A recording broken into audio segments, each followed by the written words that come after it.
It's time for the Splash Live from Civic Center TV, featuring stories from and about people like you in the greater West Bloomfield area. Simulcast on cable, 89.3 Lakes FM, social media, and the web. Now live from Green Media Center on Walnut Lake Road, it's the Splash Live. Live, local, social. It's the Splash Live on Civic Center TV and 89.3 Lakes FM. I'm your host, Jake Sheff, going over all of the biggest news and events from right here in greater West Bloomfield. On Wednesday night, the library was packed with local residents looking to learn about one of the pivotal moments in American history. Civic Center TV reporter Tyler Kieft has the story. The path to freedom once ran right here through greater West Bloomfield, part of Oakland County's major role in the Underground Railroad. Recently, residents had a chance to learn about our role in American history from a local expert, finding out that our community's welcoming nature truly has spanned the generations. I guess I really didn't know what was involved with Oakland County as far as the Underground Railroad. I was a local history librarian in Northville, and I know that Salem had quite a bit there, but I didn't know about Oakland County. Local residents like Heartland's Al Smitley were some of the over 50 people packed into the West Bloomfield Library to learn about our area's deep ties to the path to freedom for enslaved people in the 1800s. Those connections weren't news to Orchard Lake's Joyce Herman, yet she says our local connections to the Underground Railroad speaks volumes about the character of greater West Bloomfield. Well, I've known for several years, and I was surprised at that time, and it's fascinating to me what an activists we were in equality and justice. West Bloomfield resident Jerry Payton was especially proud to know his town was part of the journey out of enslavement, learning just how far our history connects to the American journey. Yeah, I feel a sense of pride that was the case. It's a lot better than a lot of places. Their history is not so proud. So, yeah. I would have to say I am. I did not think it reached out to this direction, but it's nice to know that at least historically we were involved in that. The Greater West Bloomfield Historical Society hosted Oakland County Parks historian Carol Egbo, whose research into the county's Underground Railroad connection spans many years and explains to the history buff and the curious learner alike how powerful knowing our community's story can be. The more we know about history, I think the more we appreciate what this country has been through. Well, history in general is important, and that's what community is not just the people you're with, but where did they come from? Where did we all come from? Well, we can gain knowledge, and knowledge is power, and discover within ourselves our own interests in this. I think what you learn more than anything else is tolerance, that people are different and yet still have similar goals and desires, and it gives you a better feeling of working together. To find the full presentation from the Greater West Bloomfield Historical Society, go to our website on civiccentertv.com and our on-demand page, or follow us across our social media. At the main library in West Bloomfield, I'm Tyler Kieft, Civic Center TV. Appreciate Tyler going out and getting that story and learning about this very important connection to a huge part of history. And you can keep up to date on more Greater West Bloomfield Historical Society programs on gwbhs.org. In case you missed it earlier in the week, Kego Harbor is celebrating its 70th anniversary. Over the years, our team at Civic Center TV has joined the celebration with the people of Kego through some of their most beloved traditions. Let's take a look back at some of the moments we've captured that have helped to make the most recent decades as special as all 70 years of Kego Harbor. A city that is alive year-round. What may be Kego's favorite pastime is joining together.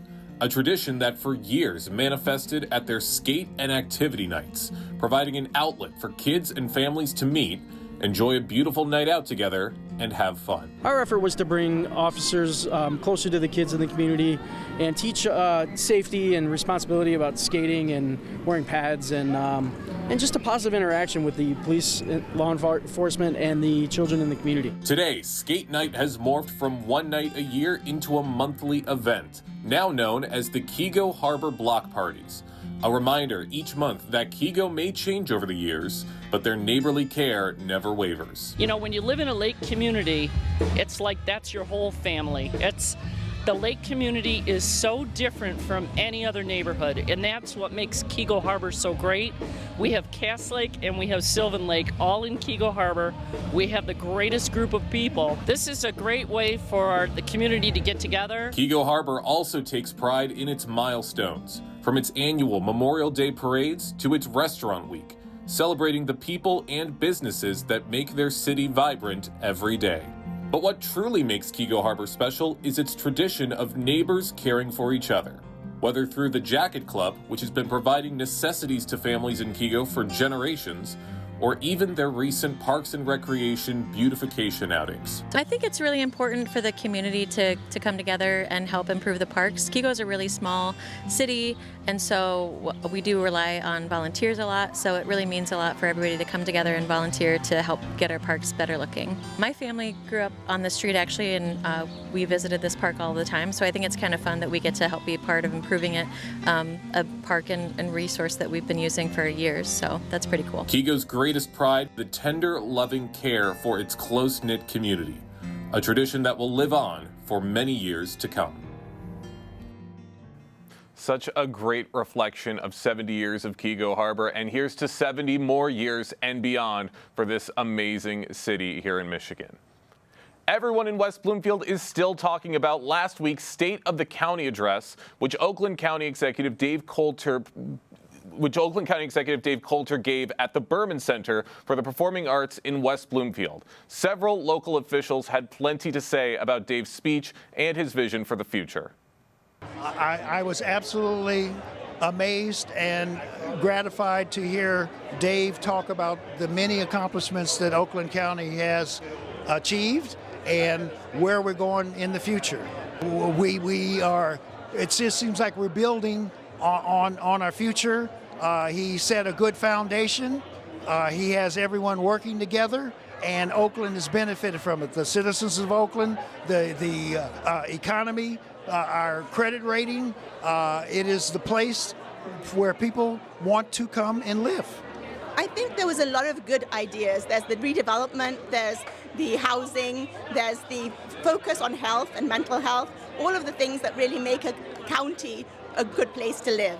So I think he highlighted some of the assets of the county, the parks, the mixed housing, the economy, and also it's a lot of the growth in the state of Michigan happens here, including the research as well as the jobs. So I think that he was able to highlight a lot of the really good things that are important to making a county a welcoming place, somewhere that people want to live, work, and play. It's always good to get information out there. Communication is king. It's one of the things that's very difficult to do in organizations or communities or governments this size, is getting the word out, right? I mean, we're 1.2 million people in Oakland County. We had 650 people here, right? And hopefully from what you put out there, we'll reach more people and more people. So getting the word on what's going on in Oakland County, good or bad, it's good for people to understand what's going on. Dave Coulter's speech covered a variety of topics, from mental health to transit programs to the work of Project Diamond, meaning there was something for everybody in the crowd to take away and reflect on. I think Project Diamond is this signature initiative. It is where manufacturing is going, and Oakland County is actually taking a lead in that.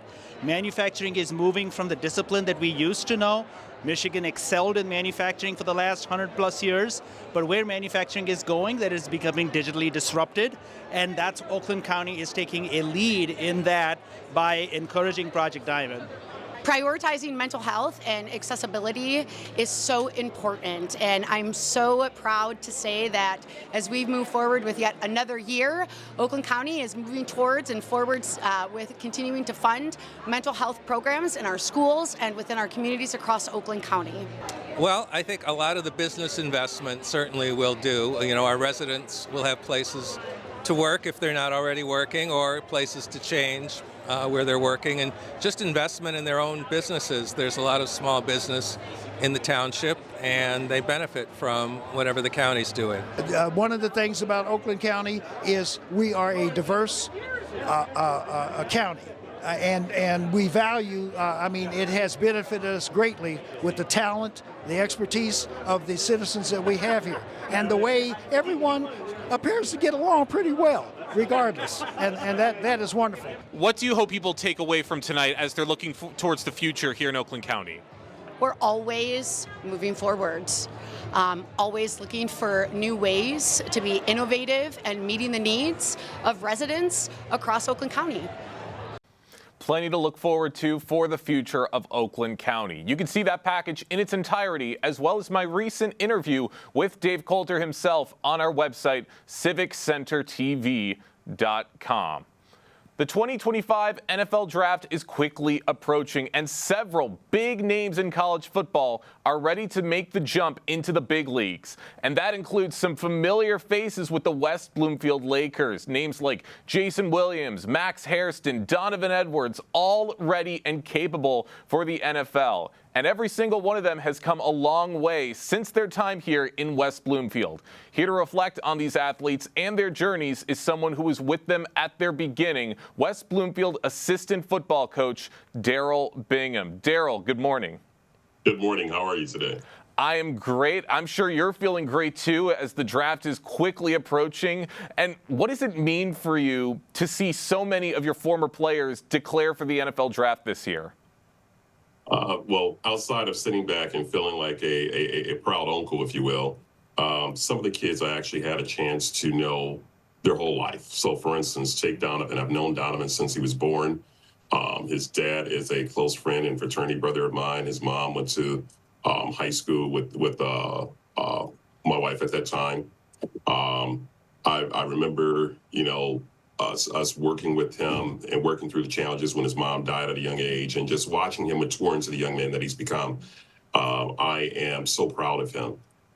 Max Hairston played for our youth football program for a long period of time. And the great thing about Max actually is probably as good of a basketball player as he is a football player. And to see him make the leap and excel in football at the level that he has, it's just baffling. His NFL combine was, like the kid said, he's about to put on a show, and he did exactly that. And that's the one thing I love about Max. Max isn't a competitor. He's going to give you everything he has. Jason Williams, winning the number of national championships that he's won up there at Fair State in Division II is just phenomenal. So I look forward to when he has his pro day. Jason is a young man who I saw as a toddler on the youth field when I was coaching youth football. At the time, I was coaching his cousin, and his dad would always come out and support his cousin. And Jason would always come around on the field, and I just watched him from the first time he actually touched the football to the time he's gone into college. I'm so proud of him. Comes from an excellent family, very supportive, very loving, and a big football family. So I'm excited to see his journey. And Lance Dixon. I had the opportunity to go down to his pro day at Toledo on Monday, and Lance did a great job. The thing I love about Lance is a hybrid player that, even though he played the outside linebacker, because of his speed, you can move him to the safety position. He comes down and he delivers a great blow on a hit. He could be a great addition.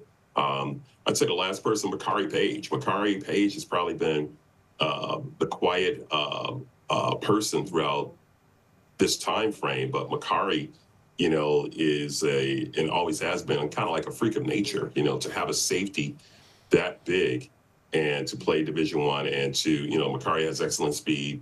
Makari loves to hit, loves contact, and Makari is a young man that he's a student of the game. He's going to sit back and he's going to study everything that he needs in order to improve in the opportunity that exists for him.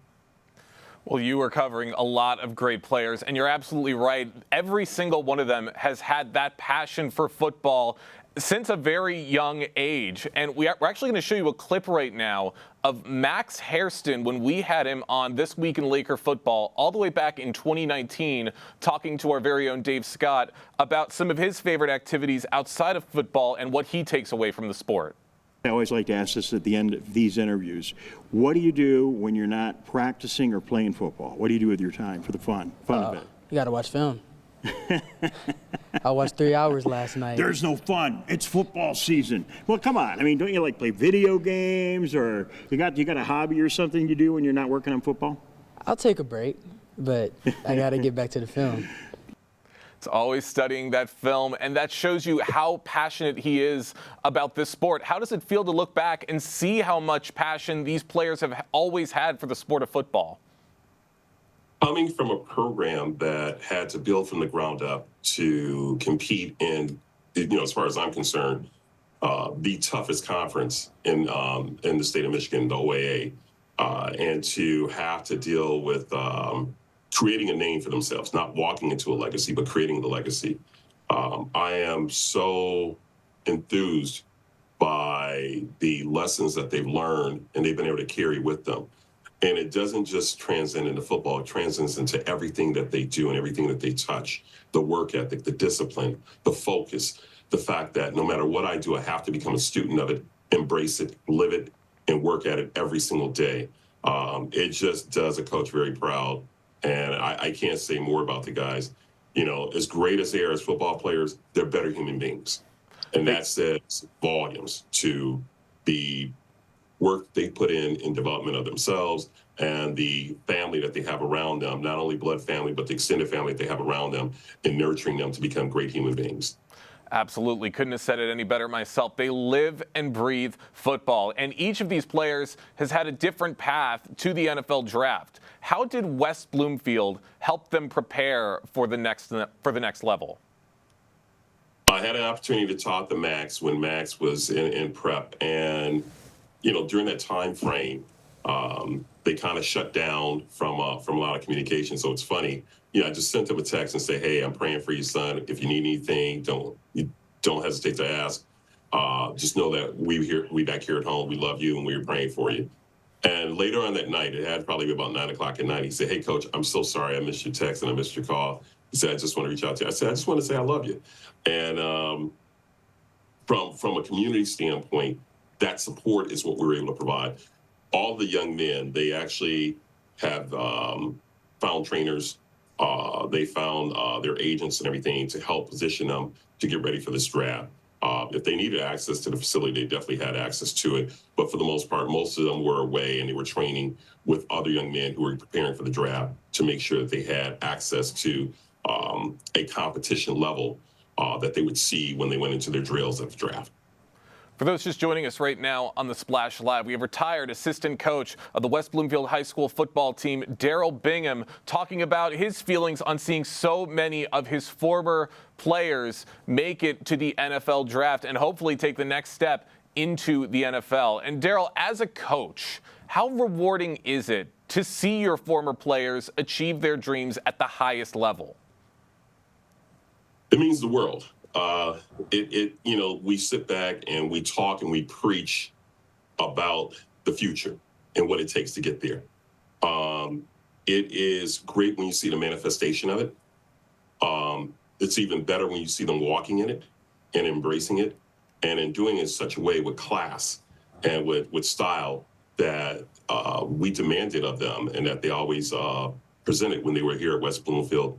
And now that they've left our community and we no longer have those day-to-day ties to them, to see that they still walk within the structure and the discipline and the knowledge that has been passed on to them from the West Bloomfield community. I'm just so proud of our boys. I can't say enough about our West Bloomfield kids. Absolutely. You should be very proud on everything they've accomplished. And what advice would you give them as they take the next step in their careers?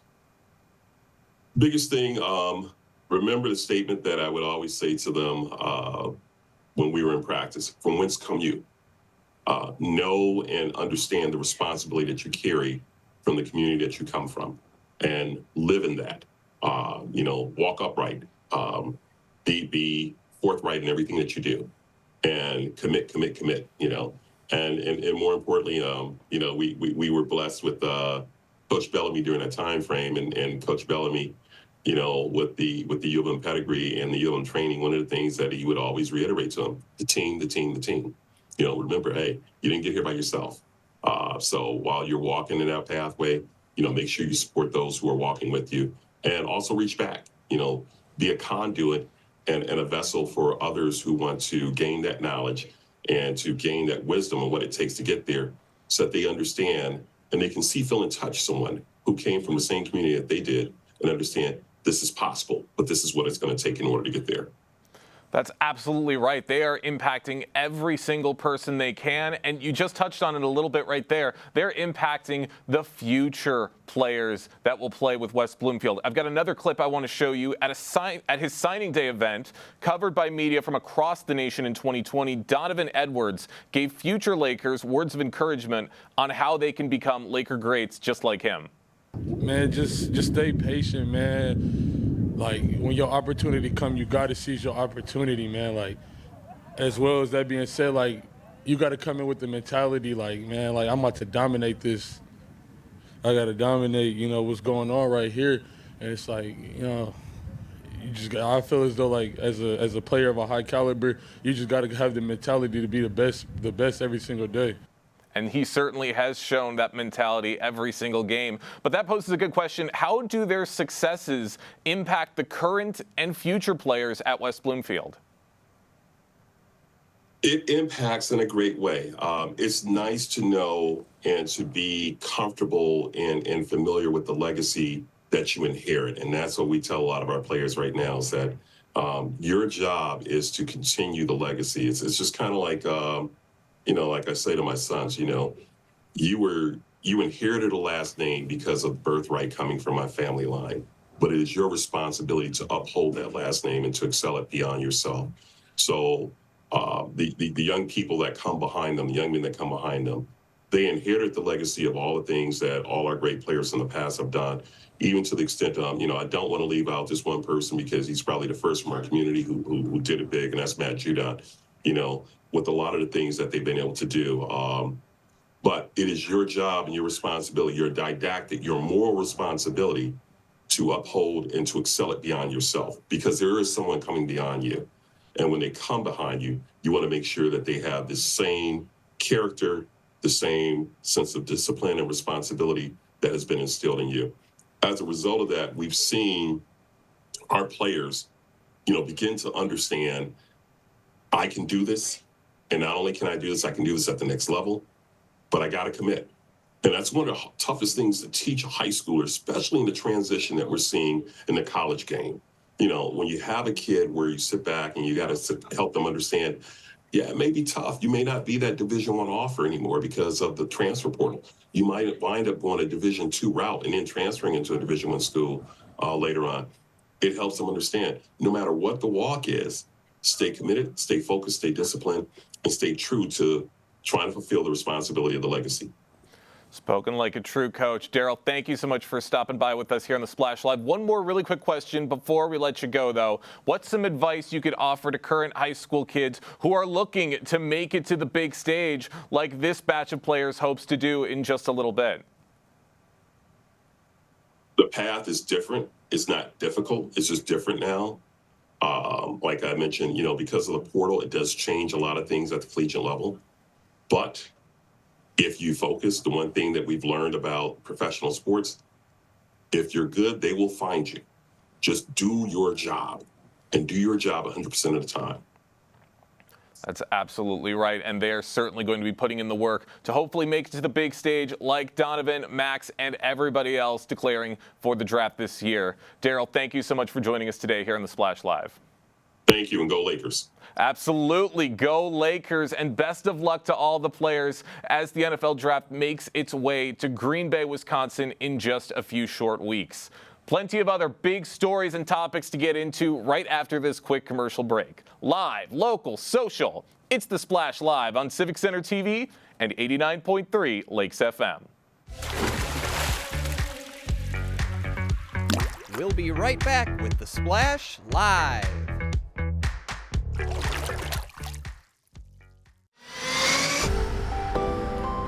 So much is happening in your community. Join Jake, Tyler, and Kevin for local events and developments on The Splash Live, weekdays at 10 a.m. on CivicCenterTV.com, YouTube, and Facebook. Last week, Brandon met a girl on a dating app. One day after work, he finally found the courage to ask her out. No answer. He started to panic. Was he being too pushy? Maybe it was too... Hey, sorry I didn't respond. I was driving. I would love to go on a date. How does tonight sound? Brandon tried to play it cool, but inside he knew. A girl so smart, so responsible. She must be a keeper. Hey everybody, I'm Oakland County Executive Dave Coulter, and I want to congratulate Civic Center TV on surpassing 1 million views on YouTube. It's a huge milestone, and it's more important than ever in this day and age that we have good, independent, local, reputable journalism. And I want to congratulate Civic Center TV on this important milestone. I'm Dave Coulter, and I'm proud to be 1 in a million.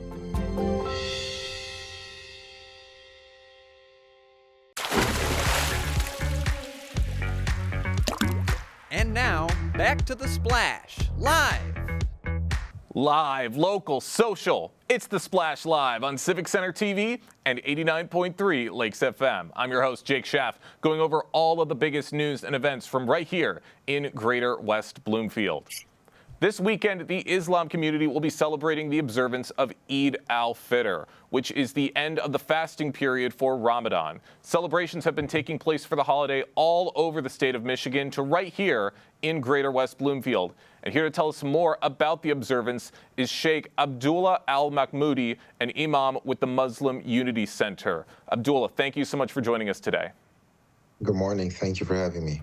Absolutely. Really happy to have you with us and really interested in getting into this conversation. How does the West Bloomfield Muslim community come together to celebrate Ramadan?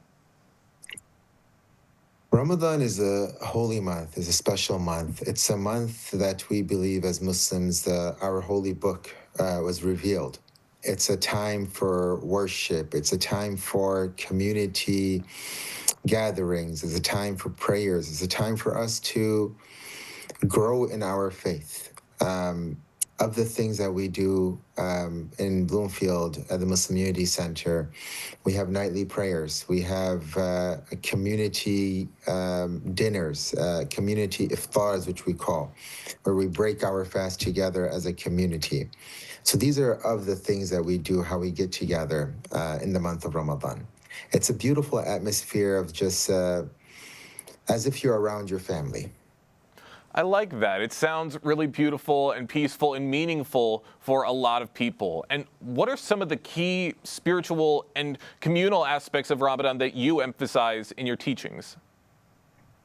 Well, we draw our inspiration from the Prophet Muhammad, peace be upon him. Allah mentions in the Quran the purpose of the month of fasting, and that's exactly what we preach to our congregation. The purpose of fasting isn't necessarily to abstain from eating and drinking for certain hours of the day, but there's a deeper meaning behind it. And the deeper meaning behind it is to be more God conscious throughout our life. And the message that we've been communicating to our community at large is exactly this, that if we are able to put God in front of us in all of our affairs, it would be a beautiful world. It would be a beautiful place. Really nice words. And can you describe a little bit on how local mosques and Islamic centers in West Bloomfield are supporting the community during the month of Ramadan? Absolutely. We are encouraged, and it's emphasized in Islam, especially in the month of Ramadan, to be very generous with our time, generous with our wealth. One of the obligations that we actually have as Muslims is to give in charity. We typically give charity on an annual basis, and majority of us give our charity in the month of Ramadan. But in addition to this, towards the end of the month, one of the teachings of the Prophet Muhammad, peace be upon him, which we practice upon, is in order to have everyone enjoy their celebration. There's a charity which is prescribed to give to those who are less fortunate. And this is specific for the holiday. So prior to the holiday, for example, this year, we partnered up with a local organization based out of Detroit, Muslim Family Services, and they were able to gather boxes of dry food items and give to about 250 refugee families within the Metro Detroit area. And this will, of course, help them come the holiday this weekend, put a smile on their faces, take that burden off a little bit from their families, allow the family to have, nice meals and traditional meals and cultural meals and enjoy. Sounds like a great practice. For those just joining us right now on the Splash Live, we have Sheikh Abdullah Al Mahmoudi joining us right now from the Muslim Unity Center, talking about the observances through the month of Ramadan and the observance this weekend of Eid al-Fitr. And how does the community prepare for that holiday, Eid al-Fitr, and what are some of the key traditions that are observed? Well, one of the unique things about Eid, although it's a holiday for us, the way that we celebrate our holiday is by giving thanks to God. So typically as Muslims, we pray 5 times a day. On the day of our celebration, there's an extra prayer which is added. So, it's a sense of that although we're happy, although we're celebrating, although the children are running around, all of them have sugar rushes because, candies, there's no limits on candies on the day of Eid and desserts. But there's a sense of showing gratitude to God as well. There's a sense of we have a prayer that an extra prayer that we pray on the day of Eid. Of the things that we do, many individuals, they spend time with their families, with their loved ones. We spend time as a community together. We have community celebrations on the day of Eid. So these are the things that we do. Wow, interesting. I'm learning a lot about this holiday and how people celebrate it and observe it. And are there any public or interfaith events in West Bloomfield that welcome the broader community to learn about and celebrate Eid al-Fitr? Yeah, our center is always open. We welcome everyone. Everyone is, we have an open door policy for our events. We did have throughout the month of Ramadan, around Metro Detroit actually, there were multiple different events that were held. We held an event at the Muslim Unity Center. We had an interfaith iftar. Iftar is when we break our fast. We had many clergy members that came, many individuals of different faith traditions that attended. We had individuals from the city, from the county that also attended. So it was a beautiful gathering that we had. And this is all throughout Metro Detroit area. I'm so happy you just touched upon that because even though Ramadan is coming to an end very soon for this year, there's still things people can learn for next year. And how can non-Muslims in West Bloomfield respectfully support their Muslim neighbors during the month of Ramadan? Honestly, learn about it. Education is power. Your neighbor is a Muslim. Perhaps your coworker is a Muslim. Perhaps. Okay, it looks like we're having a slight audio issue with Abdullah. We're going to work through that in just a moment, but we are here talking about the observance of Ramadan throughout the West Bloomfield community and learning about what this holiday can bring for people in observance and learning about the holiday of Eid al-Fitr. Apologies for the technical issues, but as we were talking, how can the broader community, the non-Muslims within West Bloomfield area, support their neighbors, support their friends, support their colleagues and their classmates? I was touching on the point of educating, learning about Islam, learning about what the month of Ramadan is. Ramadan is more than just a month of fasting. It's a time of deep spiritual reflection, self-discipline, renewal of an individual's connection with their Creator. It reminds us of the values of patience, of gratitude, of empathy. The idea behind the month of Ramadan is that the way that you enter is not the same way that you exit. The way you enter, when you exit, you should be in a better state. You should have learned how to forgive others, how to reconcile between others, how to extend love to one another, how to kindle a more understanding and a more united, how to live a more united life. These are the lessons that we learn throughout the month of Ramadan. So educating yourself within that, and education goes a long way.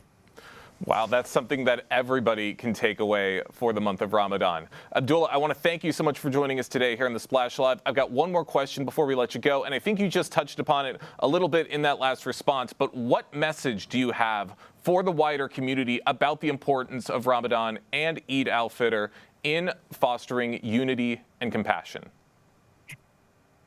Well, if I was to put it very simply, and this is exactly what I've been preaching to my congregation, the power of unity.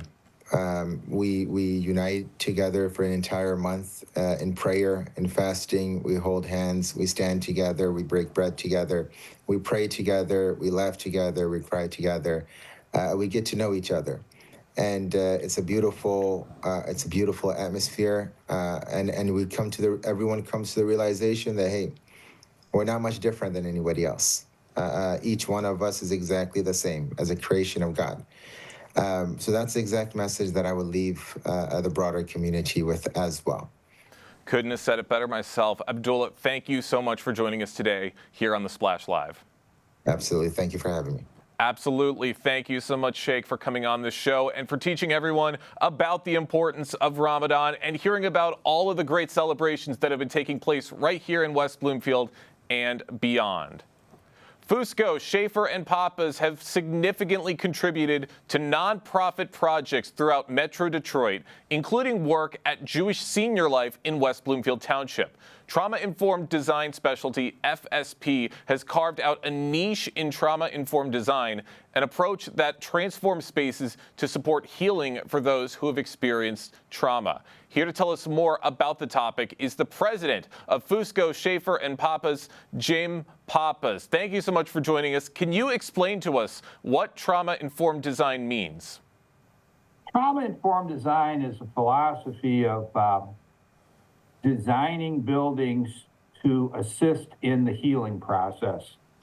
And that process philosophy includes utilizing natural light, views of nature, warm interior finishes, things like natural wood, and providing the residents with control of their space so that they can control the lighting and the heating and access, for example, and maintaining a space that is safe and secure.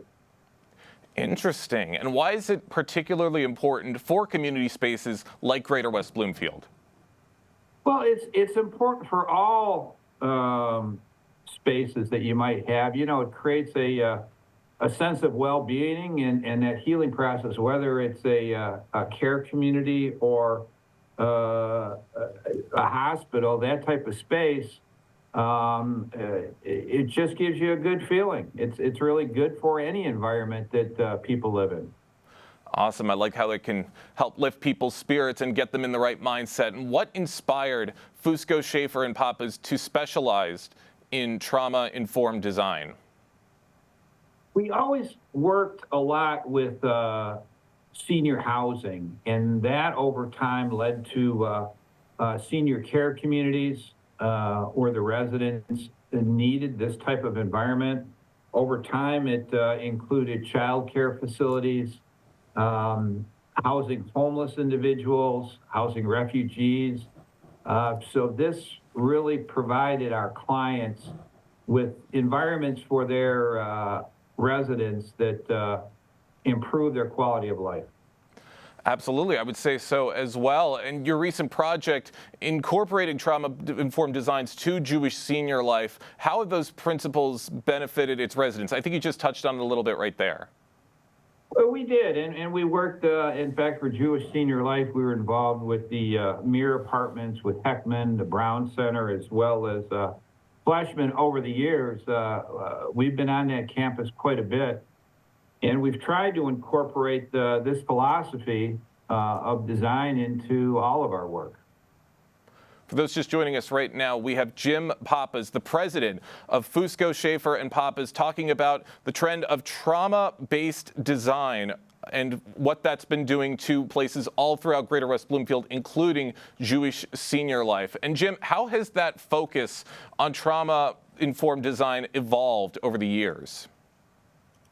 It has evolved, initially, as I mentioned, it started out with us working more with seniors, and then that moved into areas of child care communities, facilities and communities to house homeless individuals, as well as even refugees, so that it really has developed from kind of just the senior environment to a lot of other areas that it's very appropriate to. Can you share an example from another one of your projects and explain how its design helped support its occupants' emotional and psychological well-being? Certainly. One of the recent projects that we completed was the Pope Francis Center in Detroit that houses homeless individuals. And again, trying to use natural materials, large windows in their living spaces so that we have a lot of natural light and views of nature, individual control. So all the principles that I mentioned earlier, we try to incorporate into those designs, as well as other projects recently that we worked on for Vista Maria in Dearborn Heights, and they provide care for children that have been young girls specifically that have had extensive trauma in their life. Another one is Christ Child that houses young boys, again, that have experienced extensive trauma in their lives, and trying to create a healing home-like environment so that to nurture these individuals back to a healthier lifestyle. Wow, sounds like your work is spreading all throughout southeastern Michigan, helping so many people in the process. And Jim, how do you collaborate with local nonprofits and community organizations to ensure that your designs meet their unique needs in communities such as West Bloomfield? We found it's important working with nonprofit organizations.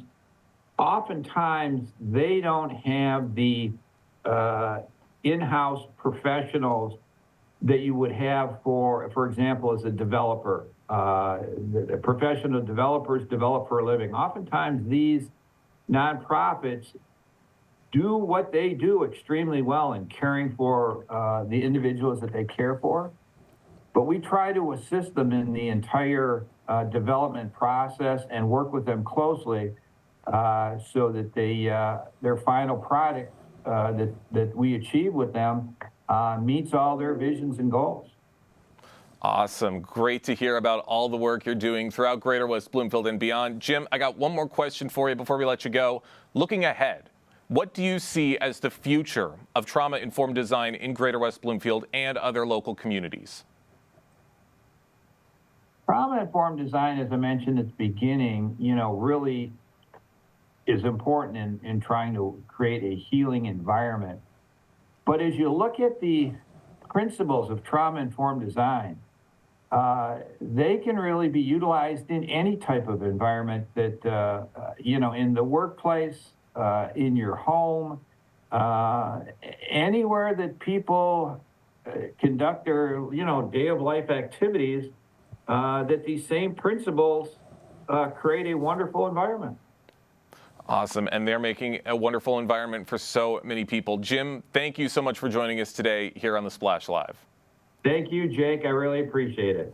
Really happy to have you with us and really interested in hearing about this design trend that has been making waves all throughout Greater West Bloomfield and beyond. Can't wait to see what's to come in the future. This weekend at the Janice Sherrick Gallery in West Bloomfield, the Chroma Art Gallery will be opening up to the public. Chroma, curated by Kim Fay, features artists who use color in unique and intentional ways. With a selection of invited artists along with an open call to the community, this diverse exhibit explores color's purpose, diversity, and power within art. And this exhibit will be open from March 30th, this Sunday, to May 7th. And here to tell us more about the event is the curator for the event, artist Kim Fay. Kim, really happy to have you with us today. Hi, thanks for having me. Absolutely, really fascinated about this art exhibit that's coming up soon, Chroma. What inspired you to create Chroma, and how did the theme of color come to the forefront? Well, Natalie, who's the gallery director, approached me about this idea almost a year ago. I'm in my studio, so as you can see behind me, I actually don't use a lot of color. So the concept of color, its use in terms of intention, deliberation, to deliver a message or a narrative, that it's used purposefully and mindfully versus just, smearing color around for color. The artists that we chose for this exhibition do that. I mean, they use their color in a very purposeful way. Scheherazade Washington Parrish uses. She's also one who kind of goes to absence of color, and then the little bit of color that she does use has a very specific purpose to it. Relates to some of her cultural experiences and things like that. Ivan Montoya uses a lot of color in very unusual ways, kind of provokes the viewer to reconsider the images that he's presenting in a new and interesting way. A lot of his color choices relate to his cultural background as well. I know I've seen a lot of his work where the paintings themselves employ oranges and reds and these really hot colors, and you almost have a visceral response to it where it feels like the temperature in the gallery increases just based on the color that he uses. What's really exciting about this exhibition is the artists that were invited purposefully, intentionally with this in mind. But also the call for art has been very exciting in that the people who've submitted their work were just as talented. I mean, I feel like both levels are really exciting and very talented in what they've brought to the show. So I'm really excited about it. It's getting a lot of buzz, and I think it's going to be great. As it should. Sounds like there's a lot of very talented artists that are going to be at this event with Chroma. Yes. And how do you go about selecting the invited artists, and what drew you to their use of color? Well, I've been a part of the art community here for about 30 years, and I know a lot of them. I'm very aware of their work, and because of my particular predisposition to manipulation of color in order to deliver a particular narrative, I'm very aware of the artists who use color in a similar way. So it wasn't real difficult. Actually, it was harder to narrow the list of who we wanted to invite than having to, worry about coming up with enough people. So I was very excited to invite who were invited to the show. Clinton Snyder uses a really he does very almost pedestrian sort of imagery, but the way he turns it into a personal is for sure on about his palette. He has a very unique palette. So I'm very familiar with most of these artists. We've been friends for a long time, and it wasn't really that hard to come up with a list. So it just shows how much of a popular event this showcase really is. And what role do you think color plays in contemporary art, and how does Chroma properly reflect that? Well, I'd say recently what I've noticed in terms of contemporary palettes are a lot of it's coming from street art. So often the palettes use I would say more, recently are very bold, loud colors with hard black lines and things like that, which we are including some work that falls into that category. But I think it also overlooked some of the artists that employ color in a more subdued, quieter way. You know what they say, if you want to get someone's attention, say it in a whisper. So there's something to be said for loud, bold color, but there's also something to be said for the quieter implementation of color that a lot of times can be more powerful. For those just joining us right now on the Splash Live, we have Kim Fay, artist and curator of the Chroma art exhibit that's going to be making its way to the Janice Sherrick Gallery on March 30th. And several invited artists are going to be making their appearance as well, a lot of their works. And many of the invited artists are Detroit-based. Do you think Detroit's art scene has a unique relationship with color? I don't know that there's a specific palette that relates to Detroit, but there's definitely a narrative that relates to Detroit. I would say that. And color certainly fits in with that culturally in terms of implementation of color. Detroit is super hot right now on a number of levels, and one of them is the arts. I mean, we certainly are known for music and jazz and, hip hop and that too, but the visual arts have become so very exciting and very interesting in terms of what's happening here and our personal narrative as Detroit artists and what it means to be from Detroit. How that interprets into the art. Of course, it gets into the art. I mean, I think any art that's any good at all is very personal. So all of these artists are local. Every single one of them is local, and they're using their personal cultural language in the work in the show. And so it makes it even more provocative because it is so personal and definitely relates directly to our experience with each other and then with the city as well. Wow, a lot of great relationships with the city of Detroit to this exhibit. Yes. And as both an artist and a curator, Kim, how does your own artistic practice influence the way that you create exhibitions? I'm pretty fastidious about my own work, and I know how difficult it is to really make a good piece of art and also to be able to communicate a message in a very intentional and effective way. So I observe of the artists that I know or spend time with.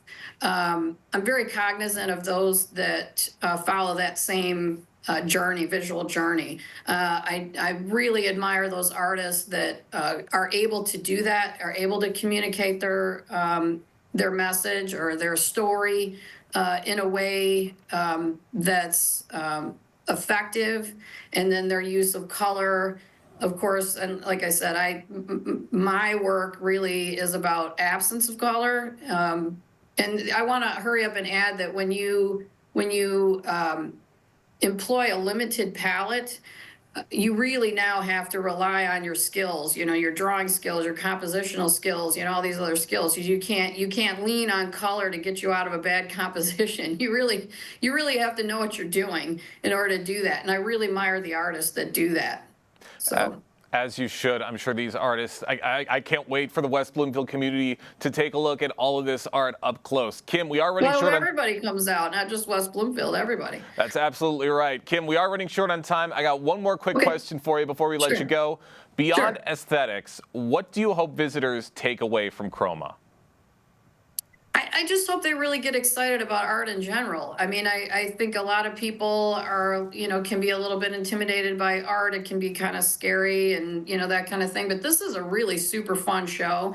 And the artists that are in the show really are very good at what they do, highly talented. They're very personable, easy to approach, things like that. I'm hoping it'll just open a line of communication and, we have some connection between ourselves and the community. So I hope everybody comes out because art's for everyone.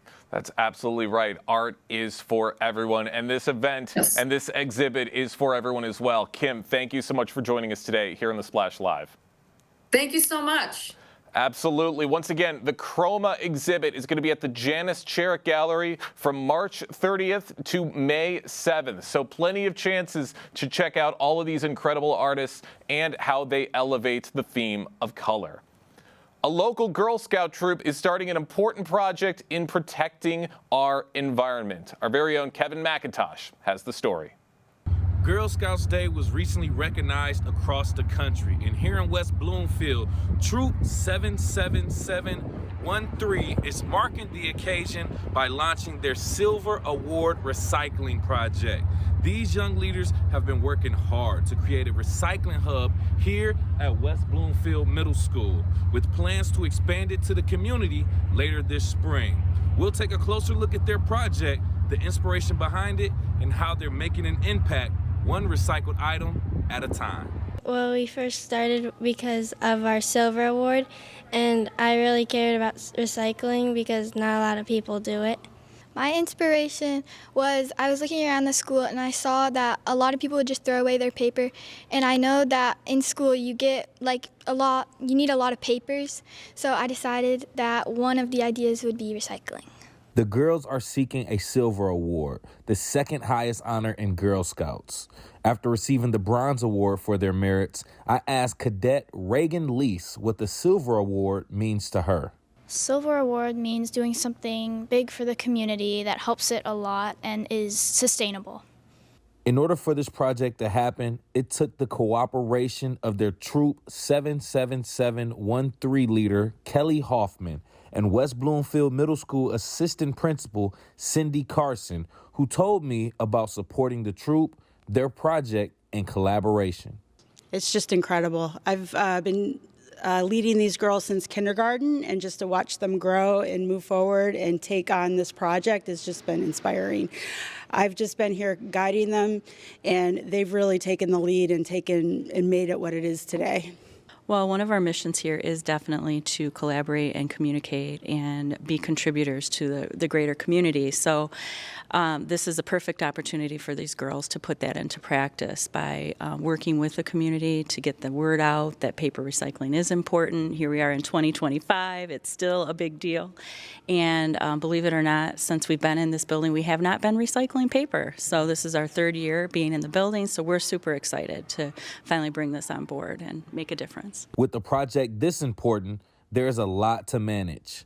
Cadets of Troop 77713 talked to us about what they learned during the process and what they hope others take away. That you really have to get the whole community involved, and it really helps for anyone. For anyone to help, it really helps the community and us for the program. I learned that there's a lot that goes into making something happen. Making a club, you need a lot of more other people than what you think you would. I hope they take away that Girl Scouts can do anything and they can help the community as much as they can, and they are amazing.